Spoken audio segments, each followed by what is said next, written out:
پتمندو لیدونکو ستړي مشئ. برېښنا شرکت د انرژي سکتور د ودې لپاره له ترکمنستان او چالیک کمپنۍ سره 3 اړخیز تړون لاسلیک کړ.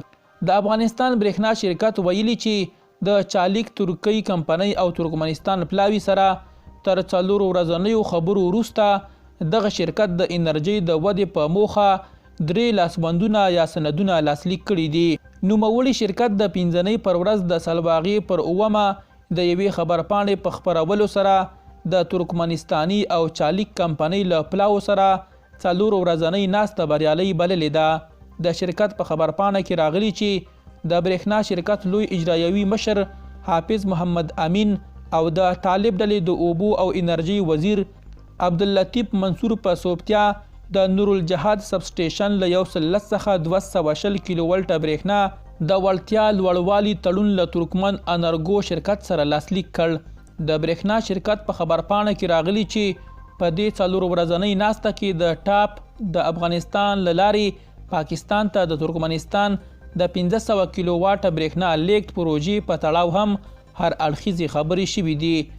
د خبرپاڼې له مخې چارواکو د شبرغان دشت الوان د 1500 کیلو ولټه لین چارو پر ګړندي کولو هم ټینګار کړی او ویلي دي چې دا کار له ترکمنستانه کابل ته د برېښنا لیږد کې اسانتیا راولي.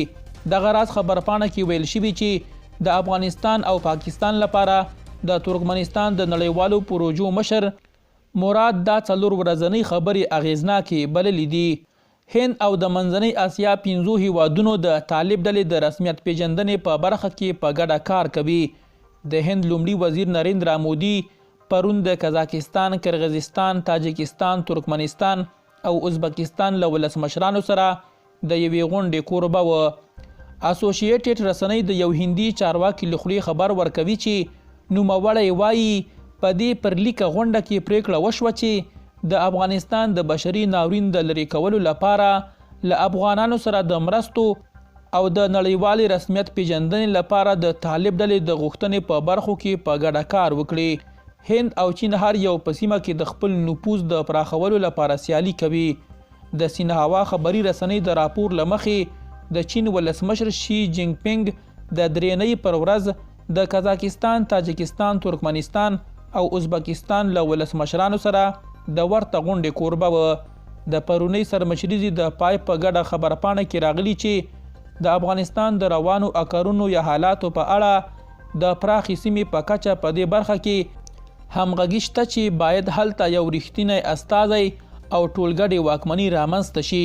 د تروریزم او نشئي توکو پر بټ پر زنګ یا مبارزه وشي او د ښځو، ماشومانو او لږکیو حقونو ته درناوی باوري شي.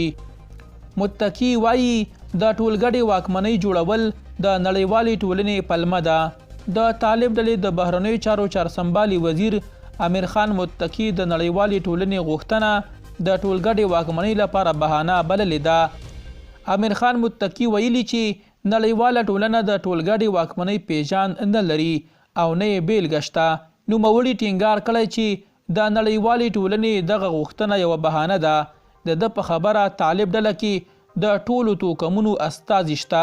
په همدې حال کې د افغانستان لپاره د اروپایي ټولنې ځانګړي استازي ټام نیکولسن د بهرنیو چارو د چارسنبالي وزیر امیر خان متقي د څرګندونو په غبرګون کې ویلي چې د ټولګډې واکمنۍ جوړول د نړیوالې ټولنې پازا نه ده. نیکولسن وویل دا د افغانانو دنده ده چې د یو راڼه بهیر له لارې ټولګډې واکمني جوړه کړي. درنو لیدونکو له ملتیا مو مننه.